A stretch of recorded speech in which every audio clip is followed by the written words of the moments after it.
Hello,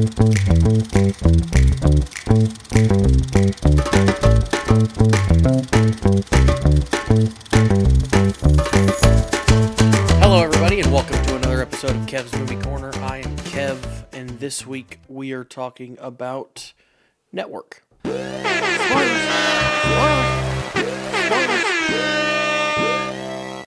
This movie was released in 1976. A brief snippet from IMDb says the television network cynically exploits a deranged former anchor's ravings and revelations about mass media for its own profit, but finds that his message may be difficult to control. It stars Faye Dunaway, William Holden, Peter Finch, and Robert Duvall. So pretty stacked cast there.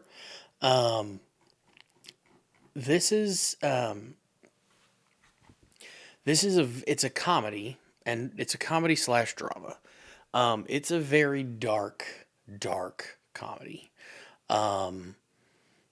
It starts out with the anchor of a television news network, the anchor on their nightly news show, which has had terrible ratings for forever, has been in last place for years from what they make it, from the point that they put it at, that he only has 2 more weeks on the air because his ratings are so bad that they're going to fire him. And he's an older person, so they're kind of like, well, we're going to retire you on your own. That night, he goes on television and tells the entire country that he's going to kill himself on national television.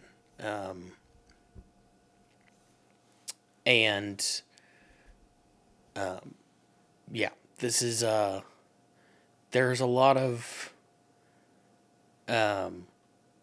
death in this, so it is again a very, very dark comedy, considered a comedy.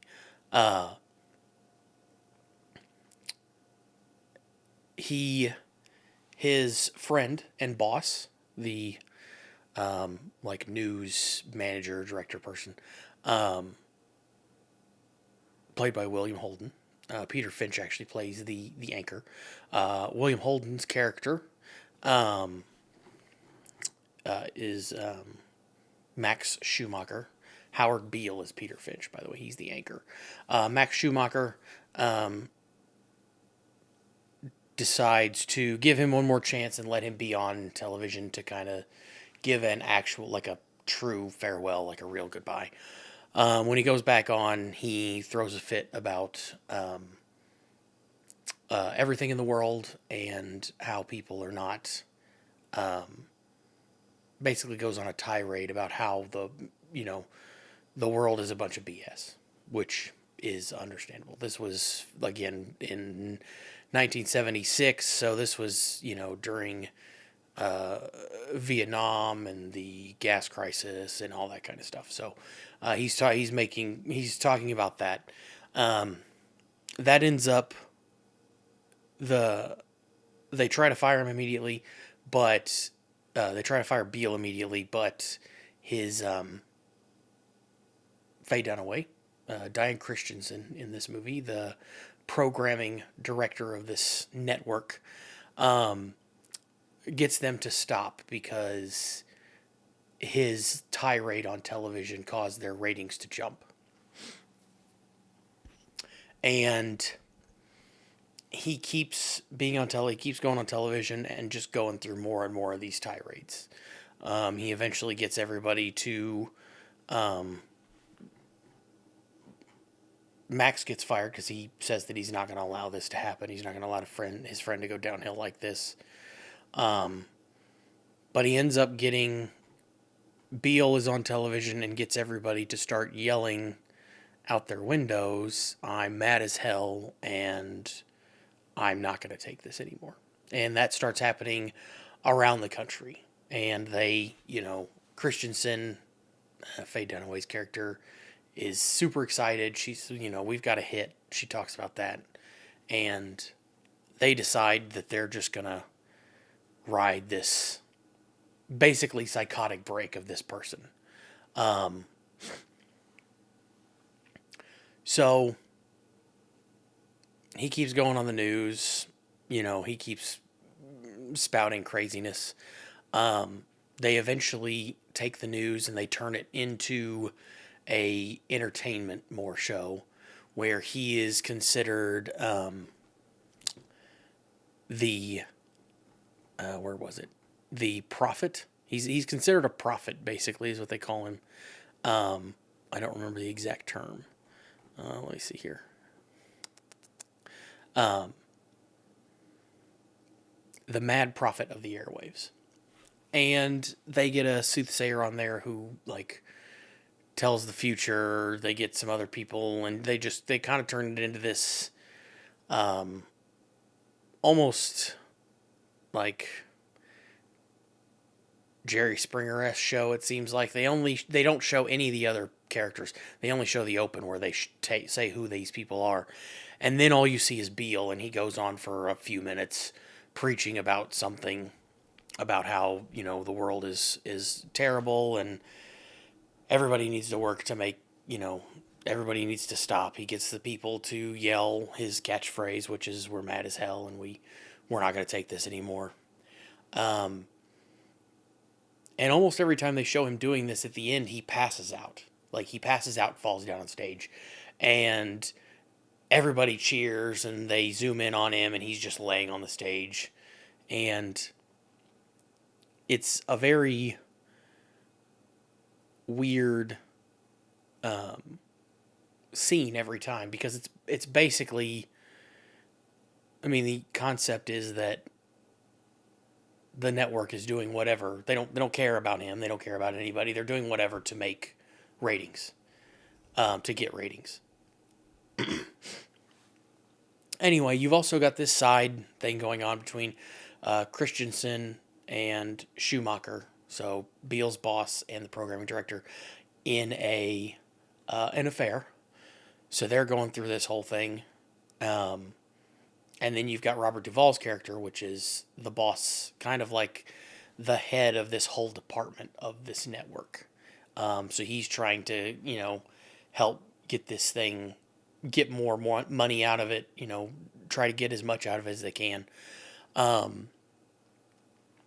Eventually, it keeps building. Christensen, the program director, ends up going to a terrorist organization and sets them up with a deal for a docudrama series, where they're going to provide exclusive footage of their actions. So you've got a terrorist group that is going to be now broadcast on TV because, again, ratings. We're gonna put them right after Beale and make it this big juggernaut. We're gonna make this network a juggernaut. Beale keeps going on. The ratings keep rising. At one point, he learns that that Saudi Arabia is buying out the television network, buying out the company that owns the television network. And he throws a fit. He tells everybody to send letters to the White House to tell them to stop this sale, because he kind of goes on a racist tirade about how they don't need to be taking over. They're taking over everything, and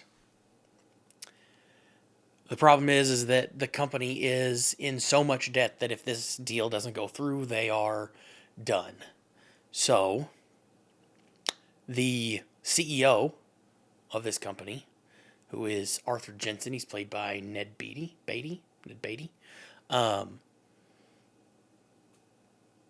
He sits Beale down in his executive room and kind of acts as almost like a god speaking to him. He speaks to him in the same way that Beale talks about earlier in the movie, that a voice came to him. And Jensen talks to him this same way, says a lot of the same things, but switches what he's going to be preaching on so that this deal can go through and it can help the network, is what he gets him to do. Well, the problem with that and everybody else involved is that Beale takes this. He's now heard another voice, so he goes on with this, and he starts talking about how he starts talking about society going downhill and everything else, and it causes ratings to drop a lot. So they start going down, and but Jensen won't allow the he won't allow the network to fire him because he's good for business, but he's not making money. He's good. He makes them business look good, but he doesn't make them any money. So he does the company doesn't seem to care now that he's not making any money. They don't care. They're like, well, we'll throw away the money. We want the good image. So the executives at the network level, so the lower executives, decide that they are going to have Beale assassinated. Before this, you actually get Schumacher. I kind of missed this. You get Schumacher and Christensen in their affair. They end up parting ways. Schumacher tells Christensen that she's going to, she's gonna basically self-destruct if she keeps going the way that she is. He says that he'll be fine, but she won't. She won't last She won't last but a few years. Which is another kind of dark thing. He goes back to his family, or supposedly goes back to his family, wife and kids. But anyway, back to later. You have the executives, including Christensen and Hackett, so Faye Dunaway and Robert Duvall's characters, plotting how they're going to kill Beale because he's not doing well. They can't fire him because the executives won't let them fire him. They also can't fire him because if they did, somebody else would just pick him up and take him on. So they decide they're going to have him killed. So in the crowd, they get two people who stand up and shoot him on live television. They talk. There's a narrator that talks about how it's going to make a great show. You know, a death live on air is going to make a great newscast and bring up ratings. And he gets shot, and they zoom in on him. He's lying bloody on the ground, and the crowd cheers, and that's it. That's where it ends. It is, again, a very dark, satirical comedy. And it kind of, I don't know if it was trying to. I mean, in today's time, obviously, it seems like it makes light of suicide and things like that, which is not, something to make light of. But this was now almost 50 years ago, so things change a lot in 50 years. So this movie did very well critically. It made more than $23 million on a $3 million budget. So almost, what is that? 7.5 times what it cost to make, which is pretty good. It wasn't all good news though. One of the writers for the New Yorker criticized the long and preachy speeches, which there are a few where Peter Finch's character Howard Beale does go on some of those speeches that he goes on they're kind of long and they're kind of preachy, so they can get a little much. But it was Roger Ebert, yeah, Roger Ebert. In 2000, added it to his greatest movies list and called it a prophecy. So, it is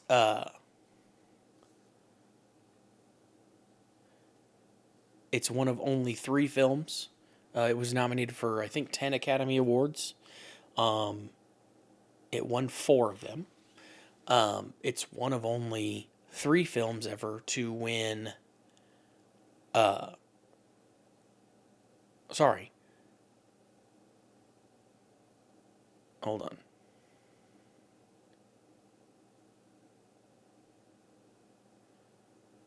Yeah, it won 3 of the 4 acting awards, which is one of only 3 films that's done that. Streetcar Named Desire and Everything Everywhere All at Once also won it in 2022. So Peter Finch actually won for Best Actor, which he actually won after he had died, and he was the first person to ever win a posthumous Oscar.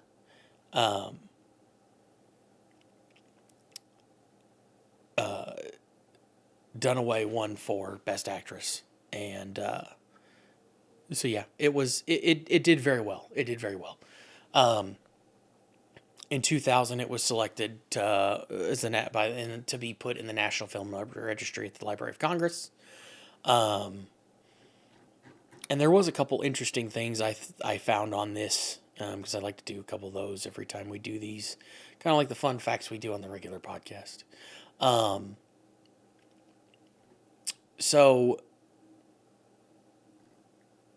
this Peter Finch's character, who was played by Howard Beale. Howard Beale was not a first choice.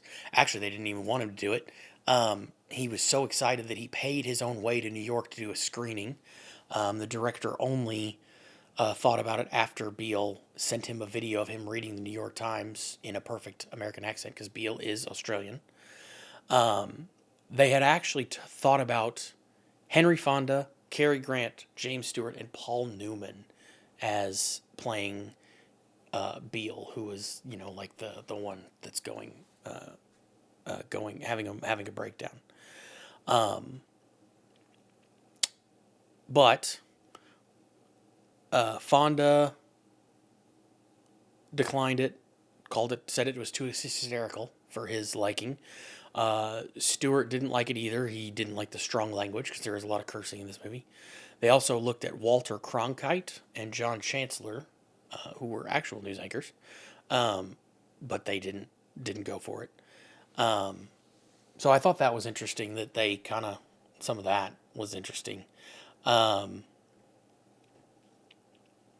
Apparently, the speech where he does get everybody to say they're mad as hell, they did that in 2 takes. When you watch it, you watch the second half of the first take and the first half of the second take. The only reason that it says that it wasn't more than that is that Finch stopped from exhaustion halfway through the second take. Like I said, he died before the Oscars. And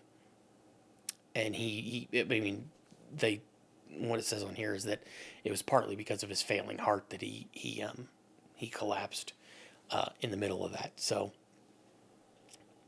another interesting thing on here was that Beatrice Straight was she won an Oscar, I believe, Best Supporting Actress. Yeah, Best Supporting Actress. She's only on screen for 5 minutes and 2 seconds. It's the briefest Oscar performance ever. So that's interesting. I thought that was interesting as well. But yeah, that is The Network. Like I said, it's a very dark comedy. It was actually turned into a Broadway play. It was turned into a London. It was premiered in London with Bryan Cranston playing Beale, and he also played Beale on Broadway when it opened in 2018. So that was interesting too. But yeah, very dark, but interesting. There were a couple points where I did get a little bored with it, so I will warn you of that. There are some slower parts. It's kind of random. If you're not, if you don't like satire or, again, like really dark humor, you're probably not going to enjoy this. If you have mental health issues, you probably shouldn't watch this. I'm that's totally fine. Everybody has their thing. This movie is it's right at 2 hours long, 2 hours and 1 minute. So it's not super long, not super short, but it is something interesting to watch if you're into a dark, very dark again, comedies, satirical comedies. Anyway, that is it for this week. Next week, we will be watching The African Queen from 1951. So I will talk to you guys then. Don't forget to like, subscribe, comment, and I will see you next week.